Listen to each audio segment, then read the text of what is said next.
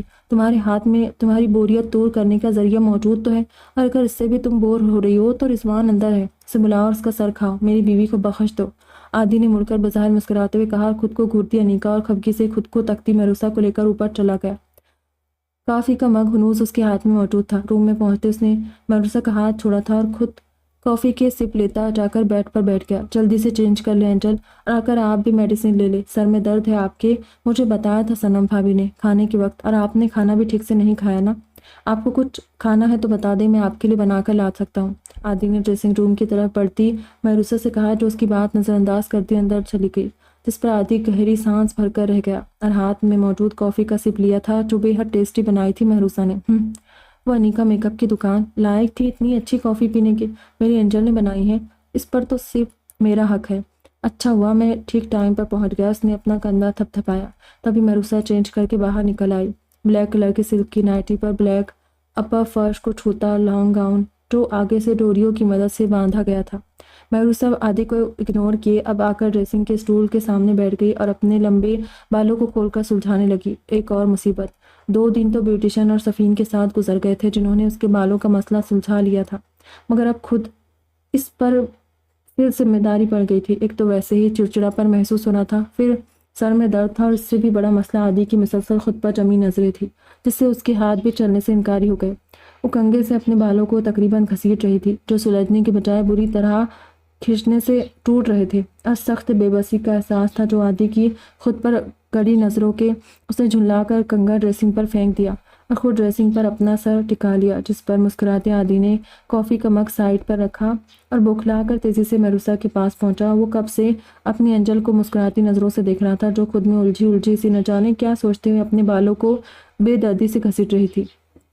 Angel کیا ہوا؟ ہاں کیوں اپسیٹ ہے؟ میرا غصہ ان خوبصورت زلفوں پر کیوں اتار رہی ہے؟ لائے میں سلجھا دیتا ہوں۔ عادی نے آگے بڑھ کر اسے سیدھا کیا تھا اور ڈریسنگ پر پڑا کنگھا اٹھا لیا، پھر نرمی سے اس نے اس کے لمبے بالوں کو بہت پیار سے سلجھانا شروع کر دیا۔ وہ بھی اس معاملے میں اناڑی تھا، مگر محروسہ کے ہیئرس اس کو بہت پسند تھے، اس لیے تجربہ نہ ہونے کے باوجود بھی اس نے یہ مہم سر کر لی۔ مما سے بولوں کہ مجھے اپنی قسم سے آزاد کرے تاکہ جلد سے جلد انہیں کٹوا کر اس جھنجھٹ سے جان چھڑاؤں۔ محروسہ بڑبڑاتی آگے بڑھنے لگی کہ عادی نے اس کا ہاتھ پکڑ کر اپنی طرف کھینچا تھا۔ سوچئے گا بھی مت، اتنے خوبصورت بال کٹوائیں گے، دل نہیں دکھے گا آپ کا؟ میری طرف سے بالکل بھی اجازت نہیں ملے گی، اور میری اجازت کے بنا آپ بال نہیں کٹوائے گی مائی لٹل اینجل۔ اور اب بتائے کس بات پر خفا ہے، ورنہ پھر پوچھنے کے اور بھی بہت سارے طریقے آتے ہیں مجھے۔ عادی محروسہ کو گدگداتا ہوا بولا۔ غصہ ہونے کے باوجود بھی وہ عادی کی اس حرکت پر ہنسی سے بے حال ہو گئی، جبکہ وہ مسلسل اسے ایک ہاتھ سے گدگدا رہا تھا، دوسرے ہاتھ سے اس نے ہنسی سے بے حال ہوتی محروسہ کو مضبوطی سے پکڑ رکھا تھا کہ کہیں اس کی گرفت سے چھوٹ کر بھاگ نہ جائے۔ اوف عادی بس چھوڑے، مجھے بتاتی ہوں، ورنہ میری نیند پوری نہ ہو تو بہت غصہ آتا ہے، اور آج بھی بس اسی لیے غصہ آیا تھا کہ آپ خود تو مزے سے سو گئے، جاگ کر میری اتنی طبیعت خراب ہو گئی۔ محروسہ نے اپنی آنکھوں سے بہتا پانی صاف کرتے بتایا تھا جو ہنستے ہنستے اس کی آنکھوں سے بہنے لگا تھا۔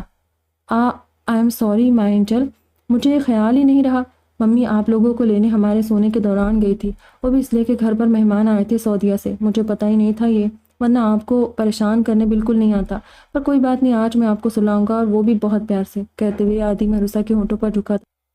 تبھی دھڑ سے دروازہ کھول کر انیکا اندر آئی اور ان دونوں کو ایک دوسرے کے اتنا قریب دیکھ کر اس کے اندر آگ سی بھڑک اٹھی تھی، جبکہ عادی تیزی سے سیدھا ہو کر محروسہ سے دور ہوا۔ تمیز نام کی چیز ہے تمہارے اندر، یا بیچ کر کھا گئی ہو سب؟ ہمت کیسی ہے تمہاری یوں بنا اجازت دن دناتے میرے بیڈ روم میں آنے کی؟ دیکھو انیکا، تمہاری من مانیاں بہت برداشت کر لی ہے میں نے، مگر اب نہیں کروں گا، سمجھے تم؟ آئندہ میرے بیڈ روم میں جب بھی آؤ دستک دے کر آنا، ورنہ روم سے ہی نہیں تمہیں گھر سے بھی باہر چھوڑ آؤں گا، بھلے ہی سر پر چڑھی ہو تم ممی کی، مگر میں اس معاملے میں ان کی بھی نہیں سنوں گا۔ اب پھوٹو منہ سے، کیوں آئی ہو؟